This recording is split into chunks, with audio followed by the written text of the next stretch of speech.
এই গণভোটের প্রস্তাবকারী হলো বিএনপি।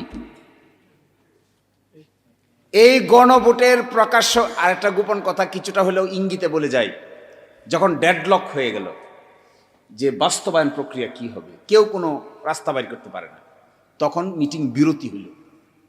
বিরতির পাশে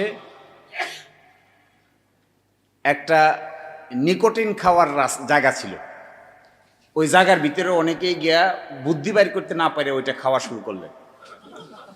ওইটা খেতে খেতে কারো কারো মাথায় বুদ্ধি আসলো, না না পেয়ে গেছি, ইউরেকা ইউরেকা ইউরেকা পেয়ে গেছি পেয়ে গেছি। সেটা কি, চলেন আমরা সবাই মিলে গণভোটের লাইনে যাই, মানুষকে জিজ্ঞাসা করি। কারণ রাজনৈতিক দলের কিছু লোক মিলে এখানে আমরা প্রস্তাব করতেছি, মানুষকে তো জিজ্ঞাসা করি নাই।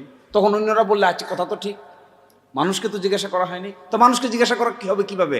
গণভোট গণভোট গণভোট। যে এই কথা বললে না সে ভিতরে সকলেই একমত হয়ে গেল, গণভোট গণভোট গণভোট। প্রস্তাবকারী লোক মানুষ, প্রস্তাবকারী দল এখন বলছেন গণভোটের আদেশ মানতে তারা বাধ্য নন। হায় রে কপাল!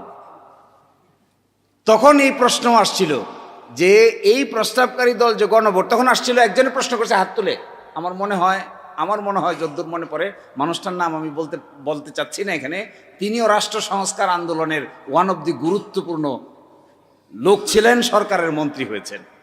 তিনি বললেন সংবিধানে তো গণভোট নাই। তখন প্রস্তাবকারী সদস্য আনসার দিল, গণভোট করা যাবে না এই মর্মে সংবিধানে কিছু আছে? সকলে কইল নাই নাই নাই নাই নাই। উনি খুশি হয়ে গেলেন। আমার এখন মনে হচ্ছে এই জন্য খুশি হন নাই যে জনগণকে জিজ্ঞাসা করবেন, এই জন্য খুশি হয়েছিলেন যে তার কথাটা সকলে মিলে গ্রহণ করেছে তাই।